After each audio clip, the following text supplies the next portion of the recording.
Hi, my reading friends. This is Sarah. Today we'll read a magical story, The Good Dinosaur. Let's see. This is a beautiful place. A long time ago, there lived two dinosaurs called Henry and Ida. They lived on a farm with their three children, Buck, Libby, and Arlo.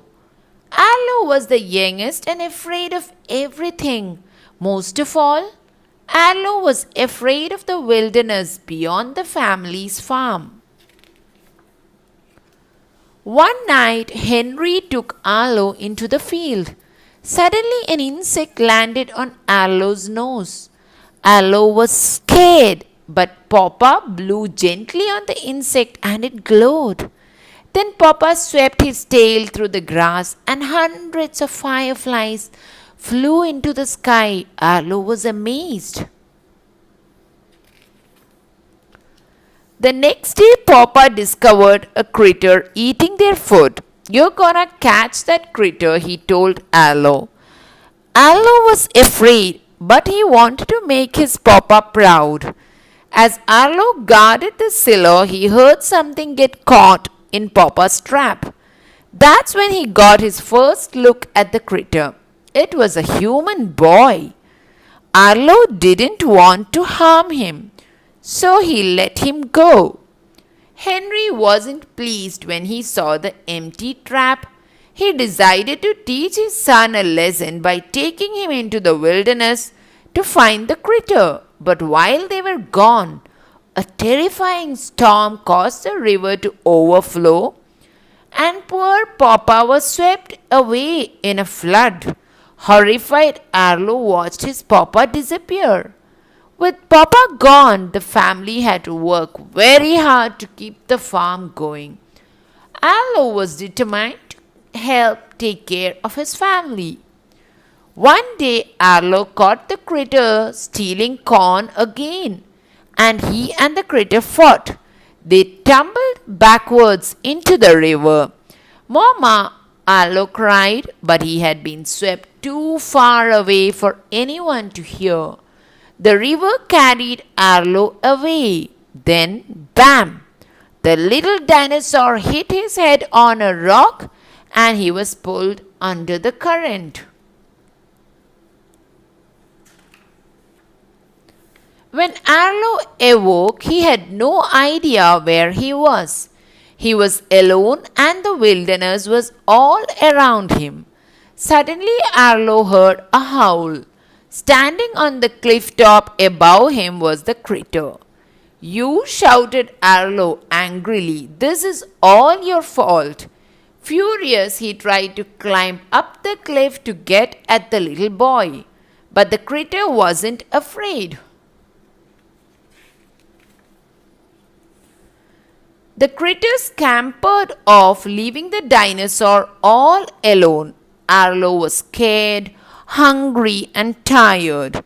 Before long, it started to get dark, and Arlo felt raindrops on his head. Arlo decided to build a shelter using twigs and branches. Once his shelter was complete, he curled up beneath its leaky roof and tried to sleep. But then he heard something rustling in the bushes outside, heading in his direction.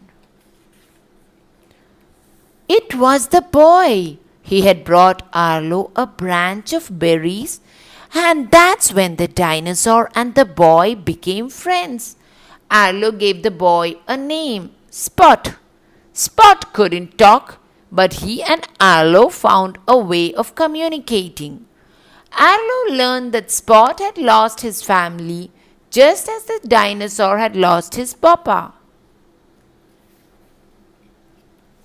A few days later, Arlo and Spot met a family of T-Rexes called Butch, Ramsey, and Nash.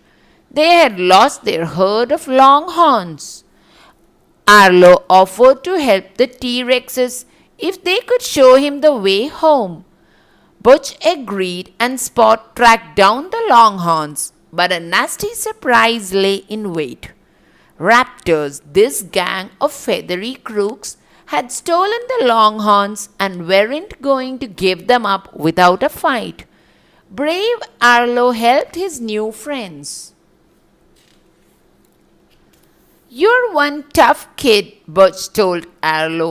As promised, the T-Rexes helped Arlo and Spot find the direction home, and the pair continued on their journey.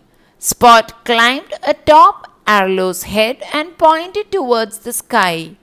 Above the clouds was the most beautiful sunset they had ever seen.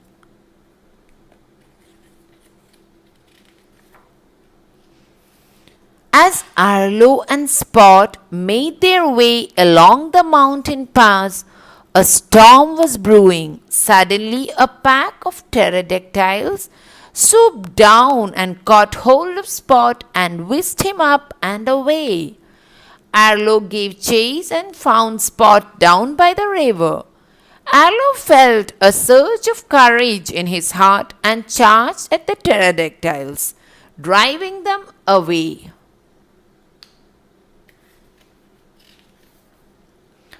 The storm was raging now, and suddenly the river burst its banks. Arlo and Spot were swept away in the flood. The dinosaur could see his friend, but he couldn't reach him. Arlo reached Spot just as they tumbled over a waterfall. The two friends clung to each other as they fell into the river far, far below.